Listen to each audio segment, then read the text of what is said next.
Well, good afternoon, everybody, and a very warm welcome to this session with MB on the Occupational Regulation of Engineers. My name is Jane Albiston, Professional Development and Advocacy Manager here for Survey and Spatial New Zealand, and it's my privilege to introduce our presenter today, Justin Rafton. Some of you may have attended the update that we had earlier in the year from MB from Carolyn Ryder. She was the Senior Policy Advisor working on this new Occupational Regulation of Engineers that MB is proposing and that is currently going through the drafting of a new bill. Carolyn has passed the baton on to Justin, so we want to warmly welcome you, Justin, and we're building a great relationship with Justin. He originally hails from Canada, if you like the Canadian accent, and he has taken us up with great gusto. He's also a barrister and a solicitor and certainly knows his stuff. So we hope that you'll be enjoying this session today. Just want to quickly say that some of you will be aware of the new certification framework that we've been developing and designing, and some of you will have been involved in the certification pilot program that we ran for land development engineering. This is part of our Survey and Spatial New Zealand's preparation for the new Occupational Regulation of Engineers that is going to come in, and Justin will explain how that is tracking and what the journey is, but just want to let you know that we're very much working on this and looking forward to your questions. So just some housekeeping. Justin is going to present until probably about 3:45. We're going to give some time for questions. If you'd like to pop your questions into the question box, then at the end we will read them out and get Justin to answer as many as he can, and if there are too many, we will endeavour to answer them and feed them back to you by other means and communication. So thank you and welcome, Justin. Thank you, Jane, and thank you for having me today to speak about the reforms to the Occupational Regulation of Engineers. To start with a small introduction, my name is Justin Rafton, and I'm the Senior Policy Advisor in the Building Policy team here at MB, involved in the next stage of work on establishing a new occupational regulatory regime and regulator for engineering here in New Zealand. Quickly on my background, I studied here in New Zealand, but as Jane said, my accent gives it away. Originally from Canada. After time away overseas, I returned to New Zealand earlier this year and joined MB's work on occupational regulation. Prior to returning, I have been involved in the regulation of healthcare workers, so I come with some expertise and experience in occupational regulation, just about how it works kind of overseas and in different professions. So over the last month or so, our team have been speaking and engaging with different professional groups. I recently spoke with Engineering New Zealand at one of their forums. I also spoke at a seminar recently for the Civil Aviation Authority to provide a bit of an update and recap on the changes, where we are in the process, and what is to come as we're looking towards this new regime. So after speaking with Jane, I know this topic is of great interest to Survey and Spatial here today, and not only how it will come to affect certain groups of engineers, things like land development engineers, I'm told, but also how it may affect other members and how they may come to fit under this new framework.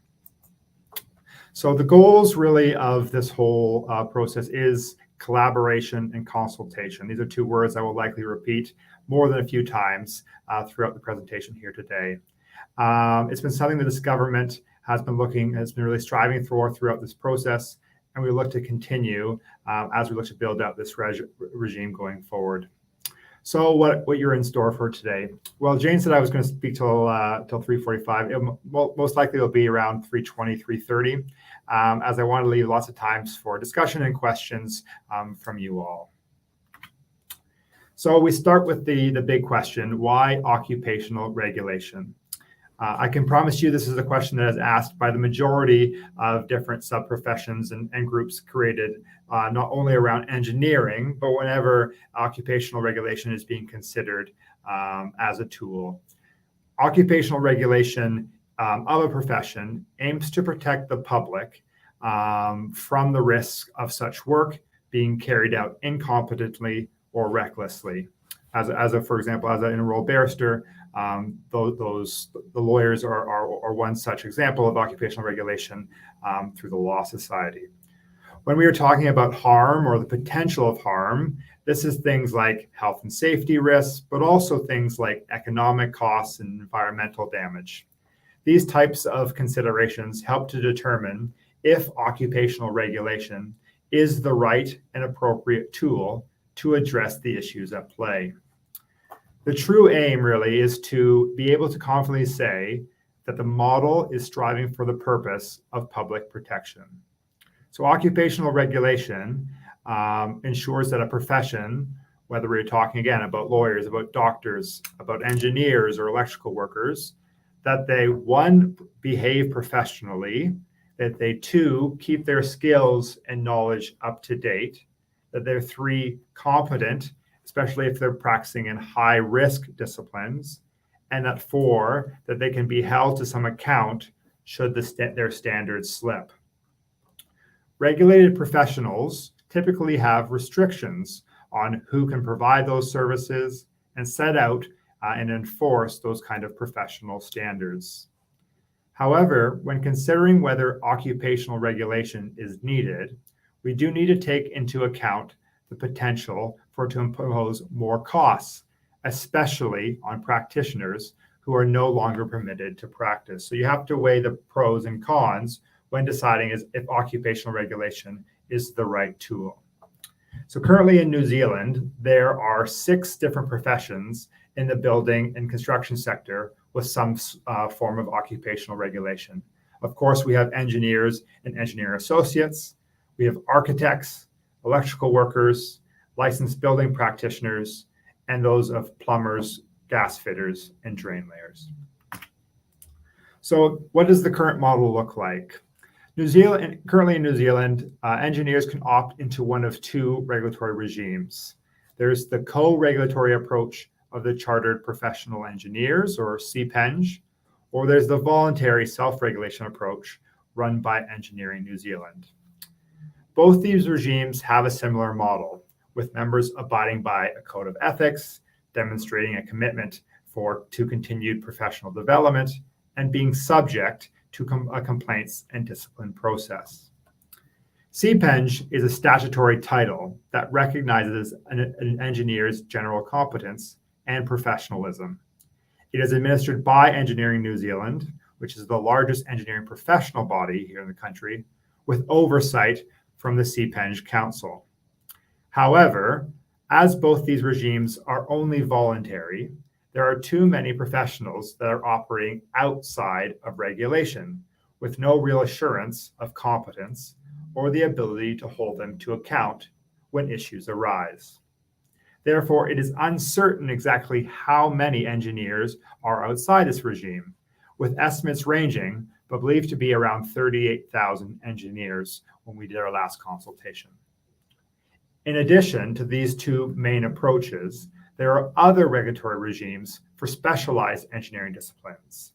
This includes things like civil aviation under the Civil Aviation Act and maritime transport for maritime engineers. So the regulation of engineers is now evolving. The collapse of the CTV building in the 2011 Canterbury earthquake highlighted the risks of inexperienced engineers working in high-risk fields without any such oversight, and the difficulty to then hold them to account should they perform substandard work or be unprofessional.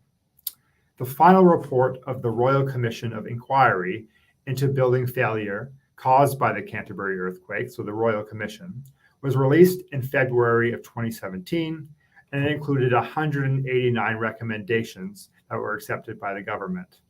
The report itself indicated that the current system of regulating engineers does not provide the public with sufficient assurance that engineers are either competent or accountable. Without government intervention, there is a considerable risk that such work could lead to catastrophic failures, harm to the public or the environment, significant economic costs, and damage to the public's confidence and trust in the profession of engineers. The report also highlighted that though many of New Zealand's engineers are highly professional, our system overall of regulating them is flawed. The lack of a comprehensive regulatory regime means that even a particularly incompetent engineer cannot be prevented from practicing. There are also no restrictions on who can practice in higher risk engineering fields, such as structural engineering. The current governance arrangements were also seen as problematic. For example, as a private organization, Engineering New Zealand, as the administrator of CPENG, is not subject to the usual accountability and transparency provisions expected of a modern regulator and lacks clear independence from the profession. MB conducted several rounds of consultation, the most recent being in May of last year, May 2021, where the following proposals were raised. A, introducing the requirement for all persons who provide engineering services to be registered.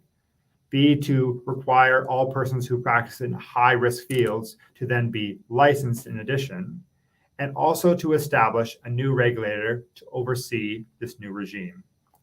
We received over 250 submissions that were mainly from different parts of the engineering profession, and over 80% supported the need for change and to introduce a new occupational regulation model. Following on from this consultation and our proposals, we continue to see movement on a new occupational regulation framework for engineers. In March of this year, that proposal was taken to Cabinet, where they agreed to establish a new regime and set a new regulator. The Cabinet paper, which can be found online, had over 70 recommendations and was intended to be set at a high level. It was a balancing act between being specific enough that the drafters have enough to draft a bill to cover this new legislation, while not constraining them on how they might achieve Cabinet's intent for this new regulator to look. As of now, a bill is being prepared on these following key elements: requiring those who provide engineering services to be registered, restricting who can practice in areas where there is need to demonstrate competencies to be otherwise licensed, establishing a new board and supporting government's arrangements, establishing grounds for what discipline and offenses will look like, but also ensuring that there's appropriate transitional measures in place so that we can go from the existing model under Engineering New Zealand and CPENG to this new model under the new regulator.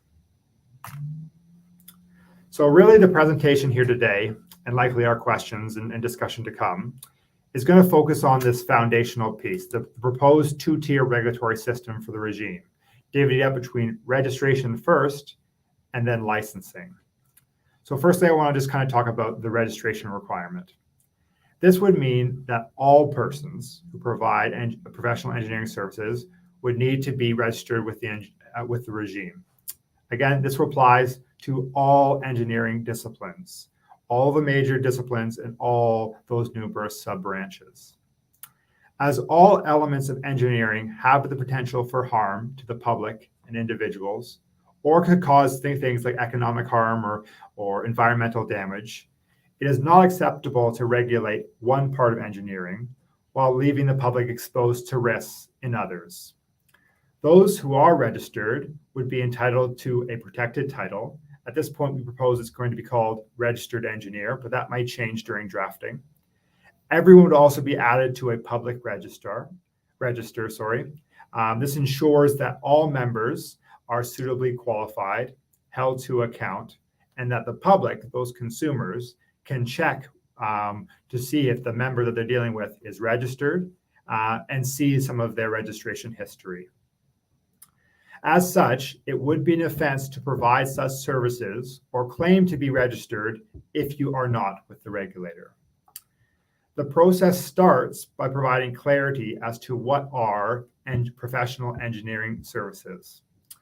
For those who may have responded during our consultation, you may recall that we used a very broad definition. I'm just going to read it out right now, but I will share it on the screen as part of our discussion period later on. So it reads, any act of planning, designing, composing, evaluating, advising, reporting, directing, supervising, or managing that requires the application of engineering principles and judgment and concerns the safeguarding of life, health, property, economic interests, the public welfare, or the environment. Now that is quite a mouthful, and I don't expect you all to have memorized that, but it is, as you can see, quite broad, and it's meant to be. And again, I will look to share that on the screen during our question period if anyone wants to further look at that, but it's also available in our cabinet paper. So that definition is actually based off of a numerous overseas example, notably out of Canada.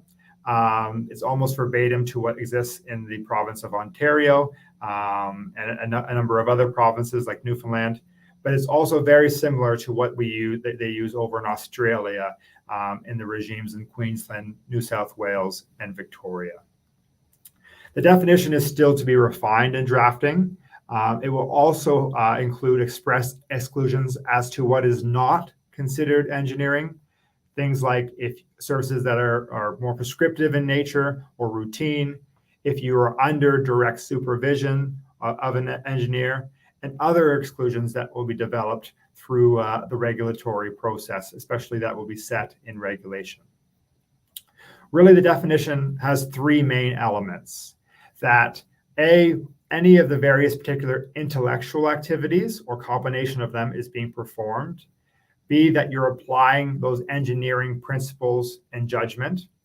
And C, that you're safeguarding societal interests, whether that be, again, that laundry list of life, health, property, economic interest, public welfare, and the environment.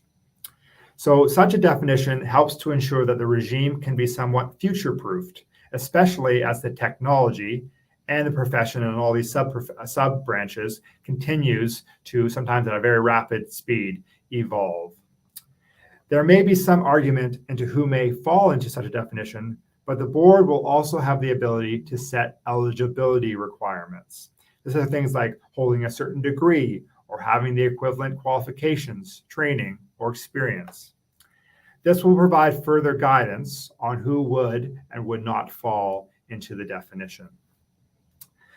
I told you I would be saying this word a lot, and that is the word consultation. And consultation is key throughout this process. We've consulted in the development of these proposals as well into the next steps. So as we look towards further defining or refining some of these pieces, that consultation is going to be built right into the process. So, for example, the eligibility requirements that the board will set must be consulted on. So the requirement for consultation will be a cornerstone of the new regime and built right into the legislation, and so will the consultative requirement.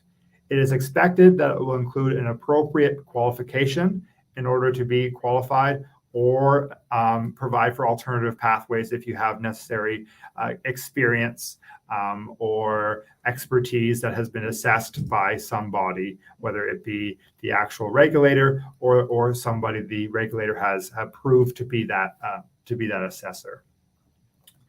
During MB's consultation, stakeholders overwhelmingly desired eligibility requirements to be set, also taking into account experience and competence, and not simply being a general qualification like a degree of some sort. We really want all engineers to be subject to professional standards, regardless of where they are in their career, and that's why the definition and the eligibility are set at a quite high level and a high threshold for the registration bar. So in order to be registered, engineers will be subject to certain conditions. This includes such things as being subject to a code of ethics and professional development requirements. Both of these tenets really were strongly supported during our consultation period. We only need to look across the sector for recent similar examples of how this is applied in practice. Some of you may be aware that the licensed building practitioners just last year introduced a code of ethics into their regime. And it just came into force this past October. And now, as of recently, we're looking at similar models for electrical workers and plumbers, gas fitters, and drain layers. That consultation will go out probably end of this year, early next year on their code of ethics. So a code of ethics for regulated professions is something that is well established and being kind of duplicated across regimes.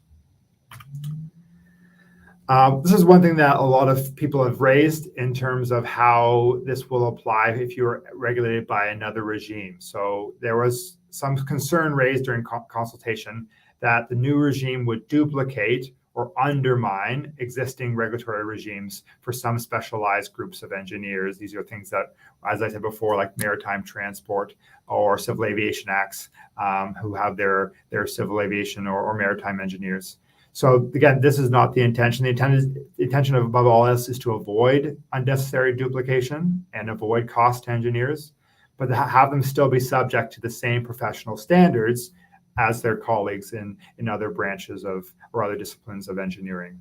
So many of these specialist regimes, whether it's maritime transport, civil aviation, for example, restrict entry and have some disciplinary processes. However, they all lack a code of ethics or code of conducts. So the ability to hold engineers to account for professional behavior may be missing in those, and therefore would be established through this new regulator. Some of them may have what are called fit and proper person tests, but that doesn't go the step that we're looking for with code of ethics, which kind of go that step beyond and have the ability to hold practitioners to account.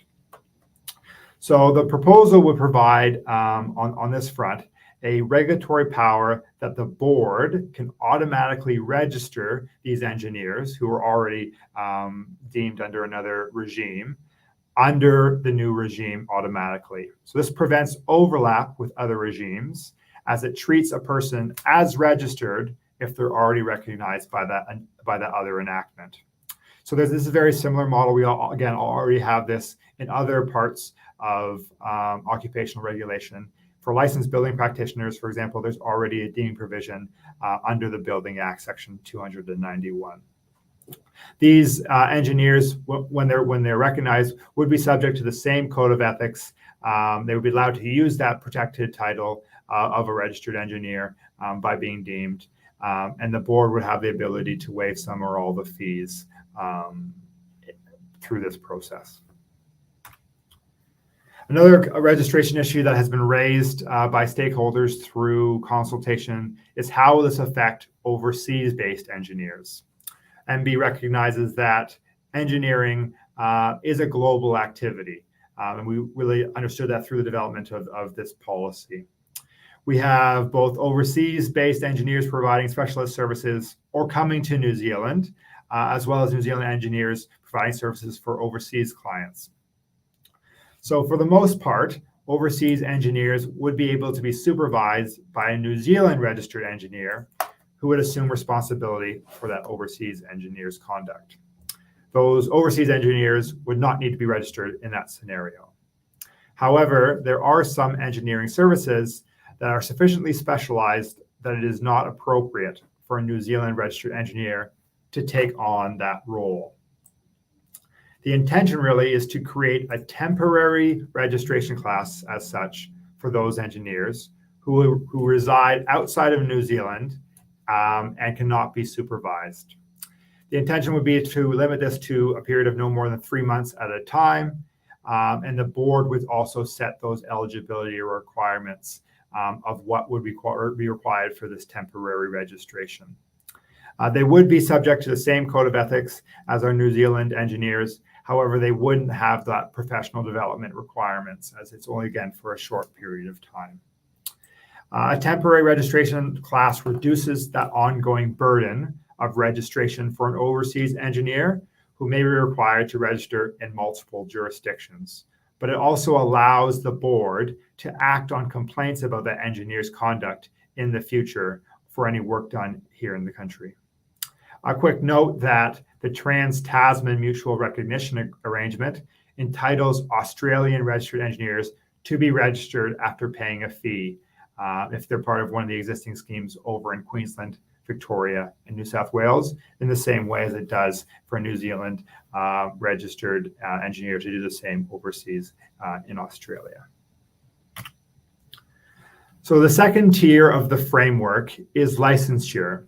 This proposal was also well supported during our consultations. We start with registration, and then we move on to that more high-risk work for licensing. So while all aspects of engineering have the potential for risk, as I said before, as to why they're going to be registered, some practice fields pose an even higher risk to health and safety and warrant additional checks.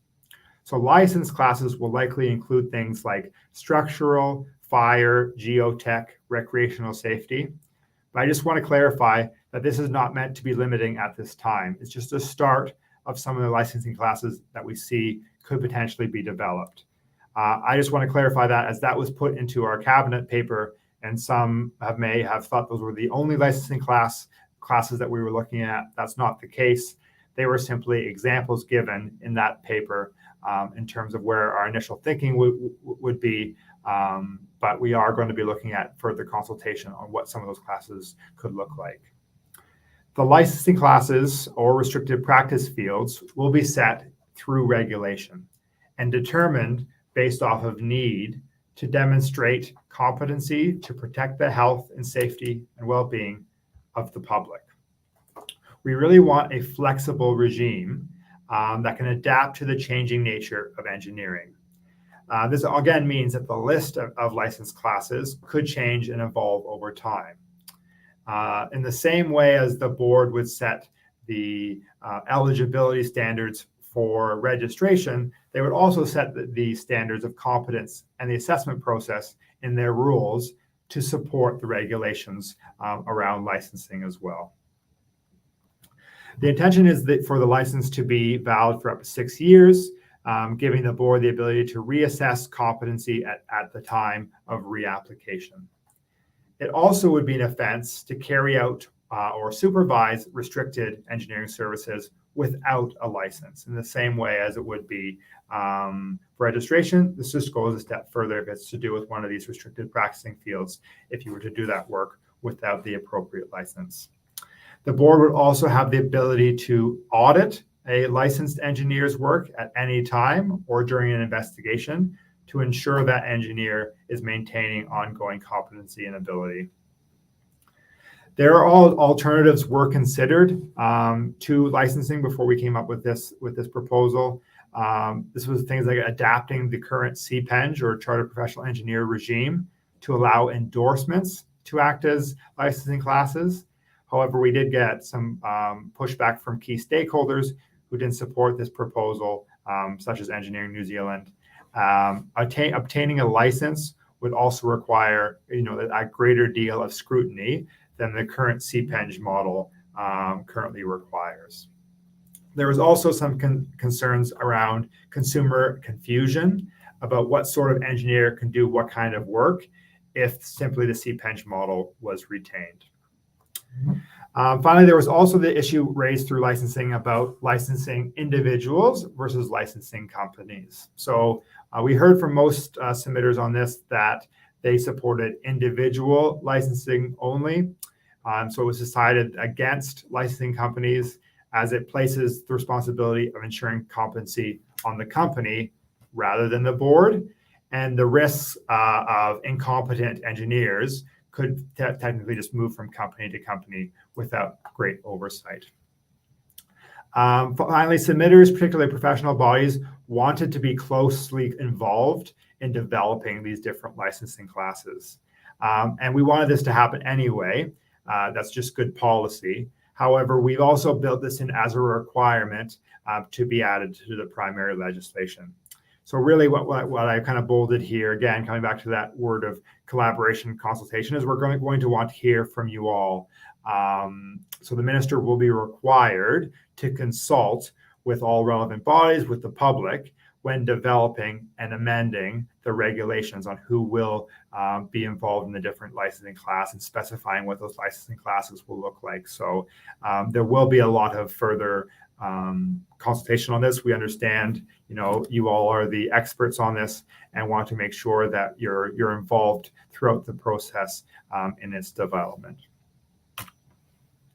Another thing to note in this new regime is that it will not only deal with engineers, but we also considered the future role of engineering associates and their respective regulation and legislation. So the Engineering Associates Act provides for the registration of registered engineering associates, as they're called, for senior engineering technicians and technologists, which is a group of qualified professionals who support the work of professional engineers.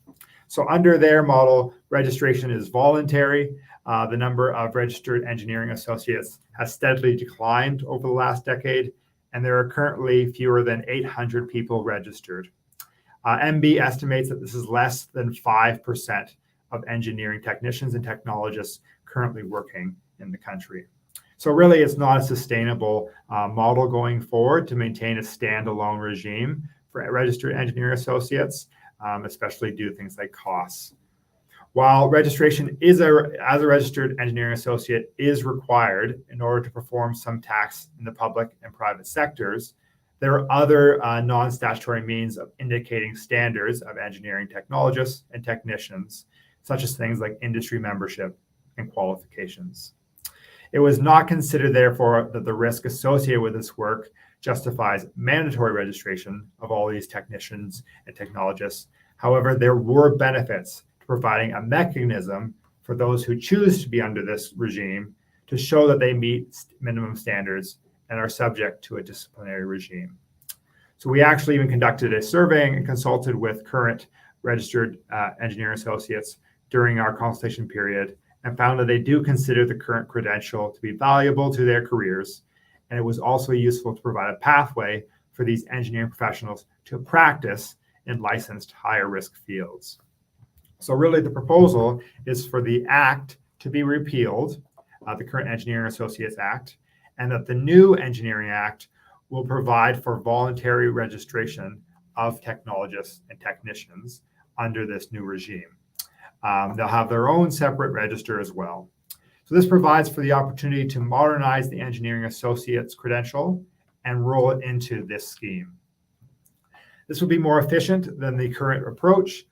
So we're hopeful that by being overseen by the same regulator and the same regime, it will raise the profile of the credential and give those that are not eligible for our, registered engineer a different pathway for licensing. Engineering associates will be subject to the same conditions of registration as professional engineers, things like eligibility requirements, a code of conduct, continuing professional development, that would all be the same. And the board will be responsible for setting those kind of requirements, like eligibility and qualifications, the same way they would do for the engineers. And finally, the last part would be about protected title. The intention is also to protect the title of registered engineer associate under the new regime as well. So another big element of the new regime is going to be around the complaints and discipline processes. This, again, is critical for ensuring engineers are held to account for poor practice or performance, and that the public has confidence in the profession. This was something that was felt in the commission report that was lacking in the current model, if not everyone was under it. So managing complaints and discipline need to be robust, fair, impartial, and transparent to ensure that all parties have confidence in the regime going forward. So we are looking at a similar model across occupational regulation regimes for building and construction sector. When we look at the complaints and discipline model, we want a similar model for whether you're an LBP, an engineer, or electrical worker, that the model of complaints and discipline that you're going to be going under is very similar. So the grounds for discipline, again, are based off of other schemes, based off the existing chartered professional engineer. There in your screen, it's going to be things like if you're convicted of an offense, if you breach the code, if you provide false information, or if you work negligently or carry out unlicensed work. Those are some of the areas in which there will be grounds for disciplinary action and for the board to further investigate. The board will also have various powers to take action. These are things like canceling or suspending your license, limiting your scope of work, or requiring you to do training, or ordering a financial penalty. Finally, the board would also be able to consider complaints and disciplinary actions that would be enforceable, even if you, as the person were no longer registered or licensed, but the act occurred while you were. So as Cabinet has agreed now to expand the scope of engineers who must be registered and licensed here in New Zealand, it's also just as crucial that a regulator be set up with the governance and accountability arrangements that will support public and professional confidence in the regime. It was initially considered the potential just to transfer the governance of the new regime to the existing CPENG Council or onto Engineering New Zealand, but it was deemed that their current governance arrangements in place do not provide enough accountability, transparency, and independence from the profession to inspire public confidence. The current roles of both organizations allocate significant governance functions to members of professional bodies, which could undermine public trust that the regulator will hold the profession accountable for meeting minimum standards. Though they may have considerable expertise, resources, and relationships within the profession, many stakeholders outline concerns over a potential conflict of interest between being both a regulator and an advocacy body. As such, a new statutorily independent board, likely it's going to be called the Engineers Registration Board, will be established to set minimum standards for the registration and competence within the profession. The board is accountable to the minister, and MB, as such, will monitor the board on their behalf and provide administrative support. Again, on our side and the MB side, we already do this for other regimes, things like LBP, electrical workers. The administrative side of those boards is handled by MB, so we're well versed and prepared for that. However, the new regulator will be a very statutorily independent board supported by other bodies, which provides for a balance of independent leadership, that accountability to government and to the public, and input from the profession to promote confidence in people who are registered and people who are licensed, and to ensure public safety. The new independent registration board, as it says there on the screen, will have many different functions. It will monitor all the different regulatory functions. It's going to maintain that public register. It will set those minimum standards for the profession. It will establish things like a disciplinary committee and look at how that investigation process works, refer matters on to that complaints officer, and also consider appeals of decisions. The board will likely be made up of 6 to 8 members that have required skills, knowledge, and experience, both within engineering, but also of members of the public.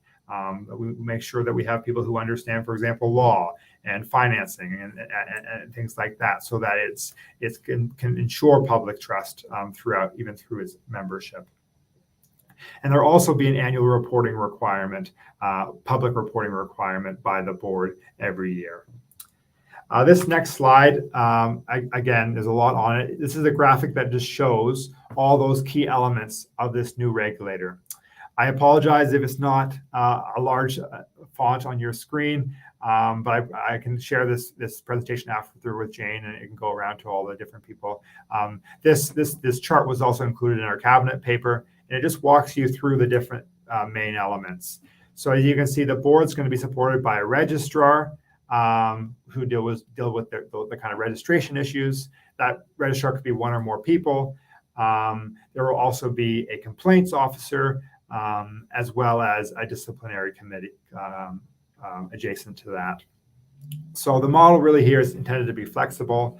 The minister will be responsible for the appointments of the board, for overseeing and monitoring the performance of the board, approving some of its rules. Then you have the board there in the middle, and then you have these 2 bodies regarding the registration and the complaints functions, which either, at least at the beginning, are going to be run by MB. MB will oversee those day-to-day functions. However, there is the ability going forward for other bodies to take up those roles if they are more appropriate for it. However, the default will be MB to start with.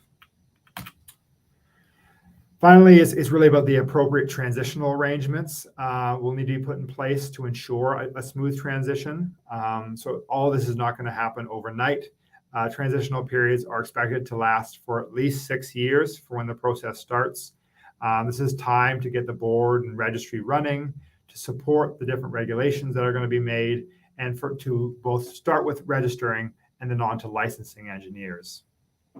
So at this stage, this stage of the transition, it was going to likely include that the CPENG regime will expire in 6 years after the enact comes into force.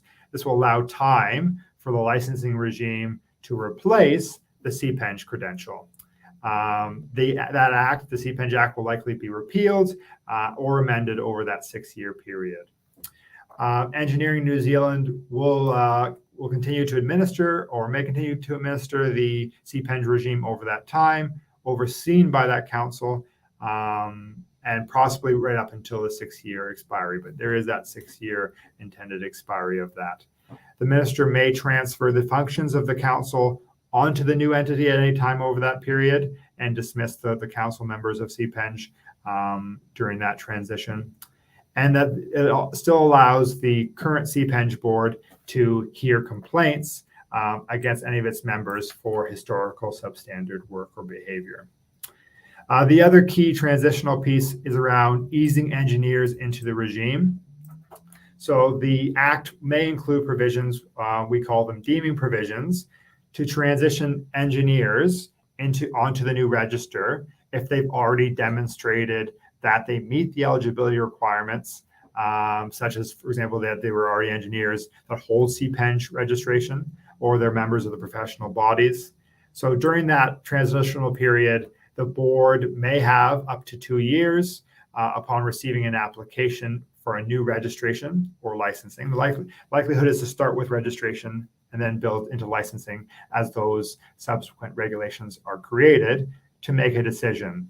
So this would avoid the board being inundated with applications all at once. So it's going to be a transition period over time. So applicants for registration and licensing would be able to continue to provide services while a decision is made on their registration or subsequently on licensing. So they can continue to practice. It won't affect their ability to practice while the new board gets set up and while their application is being assessed. Now, in terms of next steps, this here is our best guess at this stage in terms of where we're at. So right now, the bill is being prepared and drafted by the Parliamentary Council Office for introduction. And from what we've heard, again, with everything going on with the election and everything next year, the bill is intended to be introduced and referred to Select Committee in the first half of next year at some point during that period of time. I'll talk about in a second in terms of the implication about Select Committee, but after that, it would likely take a year for that bill to go through those processes and become enacted early to mid the following year of 24. Based on that, we're looking at the board to be appointed in late 24 and those supporting regulations and rules to start to be consulted on and prepared later that year. Those are things like what will the licensing class look like and what will the eligibility requirements look like. We then build in that 6-year transitional period up to 2030 and a new regime being in place based on this timeline at this point around 2030 with CPENG repealed at that time. Now, I just quickly mentioned Select Committee and how this works. And this is just a graphic that shows all the different steps that have to go through before a bill becomes a law. And you may already become well aware of this. But after it's introduced, one of the things that goes through is Select Committee. And this is an opportunity for all of you and for the public to make submissions about how the bill is written, about the intention, and to get your thoughts and your feedback and your questions on some of those different areas. So this is, again, to kind of reiterate around the idea of collaboration and consultation, that there'll be an opportunity, even as the primary legislation is being drafted, to discuss it. So I actually said I wasn't going to go for 45 minutes, but time has flown by. So that is a summary of the occupational regulation regime of engineers and where we're going, how we got there. and what the next couple months and years may look like. But I wanted to leave some time for questions. I'll do my best to answer questions in the next 15 minutes on what the intention and the policy decisions behind some of these of this legislation will look like. But anything that I can't get to, I've told Jane I welcome them by email, and I can respond to them in writing as well. So thank you so much. Wonderful. Thank you very much, Justin. That was fantastic, and I hope that everyone listening in has I'm sure you've learned a lot today. Just one thing I did want to clarify for those listening in, that we, Survey and Spatial New Zealand, put in a submission in June 2021 when they were due, and it is as a result of our submission that this consultation with Justin and his team, Carolyn, has been ongoing since then. So we have definitely had a voice, and I do want to say on behalf of our members and Survey and Spatial and other surveyors who are also land development engineers, Justin, thank you very much for being so open, and we're really enjoying that collaboration and the consultation that we've experienced so far, and it's great to hear that that's going to continue.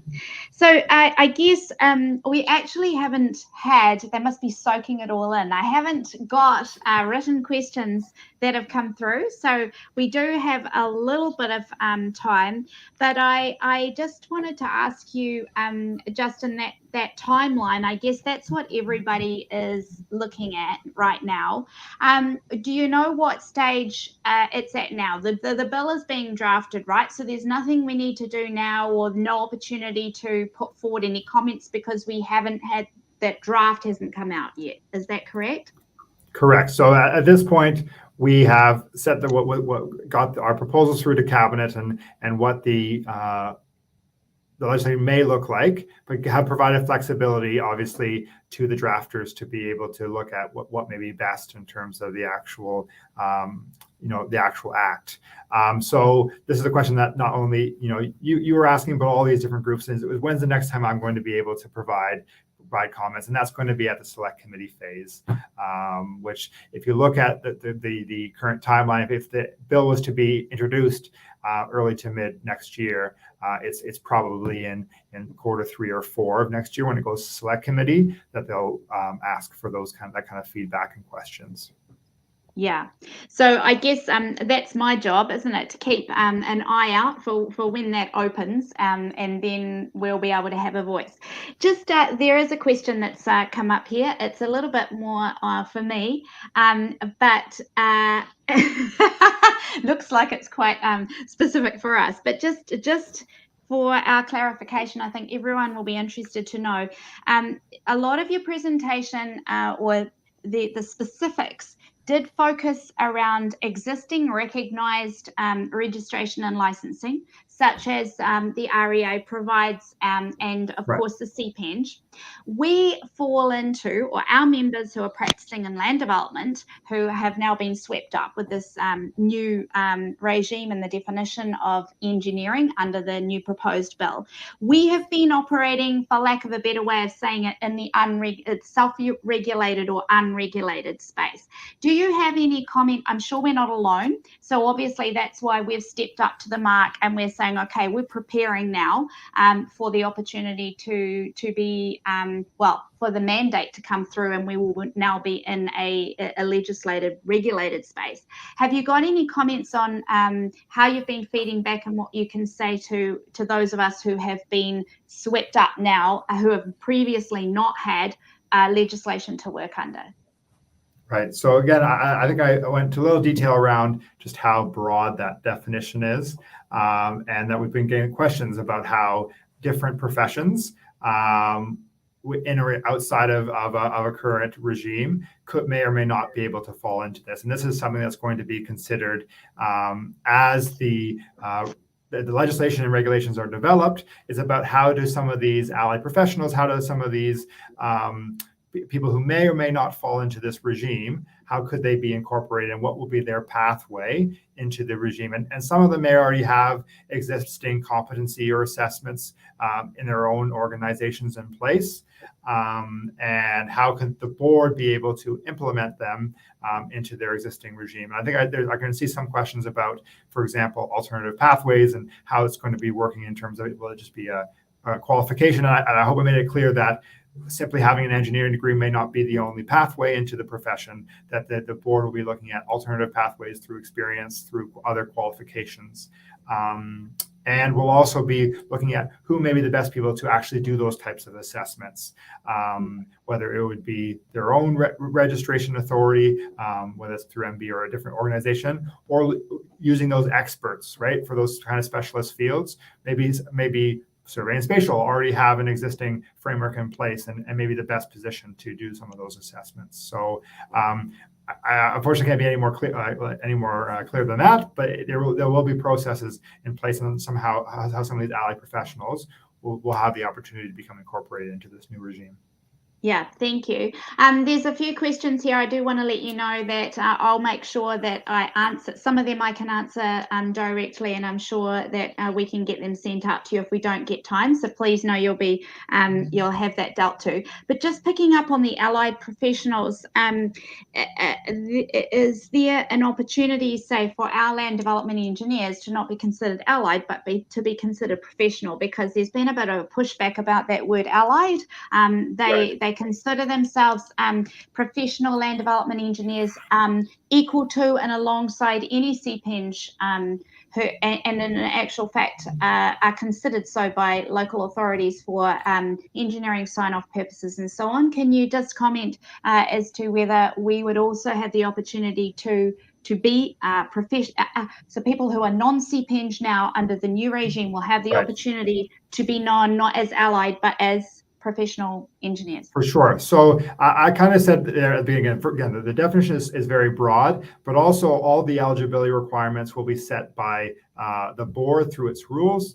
This is for many different reasons, but it does provide the board with flexibility to change that as as different sub-branches and the profession as a whole evolves. So the requirement of the board, though, on that part is to consult. So you will have the opportunity to raise that through consultation, to flag that, to make sure that the necessary pieces around that kind of professional aspect would be so that your group would be covered. So there will be an opportunity for that as well. Fantastic. I would just like to pick up a few questions here. Some of them I can answer off, but I want to make sure that we utilize your expertise, Justin. So just clarifying, the Engineering Associates Act 1961, is that being repealed as part of this process? Yeah, both the CPENG Act and the Engineer Associates Act would be repealed. There wouldn't be necessary to have Engineering Associates Act if they're already going to be included in the new legislation as well. So yeah, the intention will be to repeal both of those legislations. And the question around, is there a clear skill-based transition between CPENG or licensed, or the criteria recognition will be different? My understanding is that all the current practice areas under CPENG will simply become classes of license, and the field is open for any number of classes of license that will incorporate everything under the definition of the new Act. Is that correct?